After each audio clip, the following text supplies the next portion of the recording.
had drugs involved in their lives as well. So drug dealers, to lawmakers, to scientists, to the families of people who've lost their lives to drugs. And the point of that is that I want to speak to these people and learn their story, learn how drugs have affected their lives, to try and get a better understanding of drug culture. So to kick things off, we're going to be talking to people about the subject of legalisation. Right? The legalisation of drugs is a topic you can't avoid. Whenever you try and speak to anyone about drugs, it's one of the first things that comes up. Personally, I don't really have an opinion on legalisation. I mean, the legality of drugs has never really put me off. I mean, me and my mates have been taking drugs for years and we've never really worried about it. Yeah, to be honest, I've never really thought about it. It's not really on my radar. I think it's like, yeah, do what you want. I'm sure that'll be fine. Yeah. I'll go along with it. Yeah. If everyone's doing it though and you can make a positive on it, why not do it? I think legalise weed and then pay for the NHS with that, and then you can control it. People aren't going to smoke it any more than they would have anyway, and if they do, it's better because it's monitored. It's not going to happen unless like someone really like left and liberal gets into power, which isn't going to happen for a long time. All right, Boris. So me and my mates don't really know what we're talking about, so I wanted to go and speak to someone who does, right? Someone who's done a bit of research on the topic.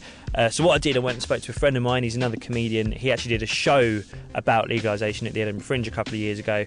So we're kicking things off with Mr. Jack Barry. In 2017, I saw you walking around Edinburgh wearing a suit which had cannabis leaves on it. The weed suit. The weed yeah, suit. Yeah. How did that work? It went down pretty well. Yeah, I think it worked as a promotional tool. Lots of people thought I was dealing. I would have had to be like the ballsiest drug dealer in Edinburgh, just like hiding in plain sight. Yeah. I did actually have audience members coming up to me afterwards, like, say something about the show and then go, by the way, are you selling? I had that too. Did you? Like that was my merchandise. Like, I thought that's what I should have had, like little baggies with my face on. Like, thanks for coming to see the show. And then, people later on would be doing a key out of their bag and they'd be like, who's that on the bag? And they'd be like, that's Jack Barry, you got to see his show. I had a great month doing it, but it definitely felt a bit like I was just a couple of years too early doing a show about drugs. Really? What do you mean? We're still a bit weird about drugs in this country. Like, even in like the States, like, obviously they're starting to legalise recreational weed in like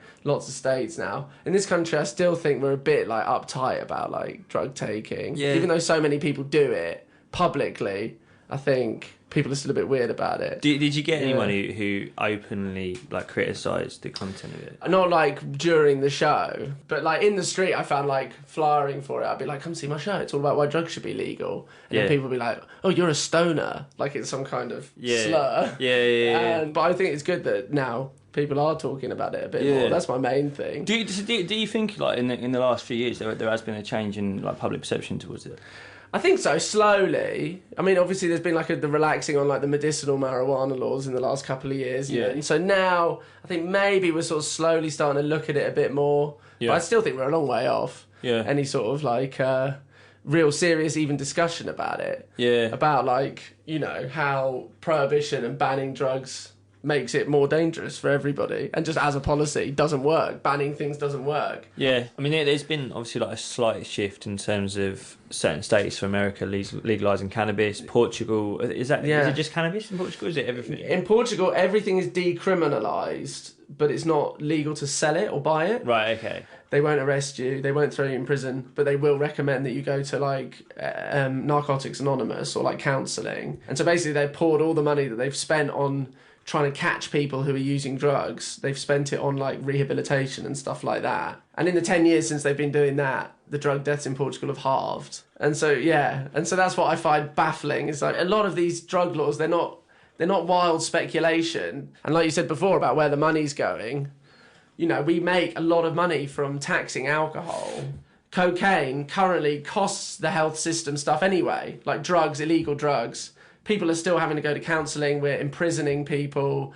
They're having to go to the NHS because they're addicted or because they've overdosed or whatever. So we're paying the costs for drugs, but we're not getting any of the tax benefits. Yeah. Every time I smoke a joint, I think that could build a hospital. I think, I'll do a line of coke and I think that could build a school. If we were taxing it and spending the money, instead of it going to the gangs, we could be making money from it.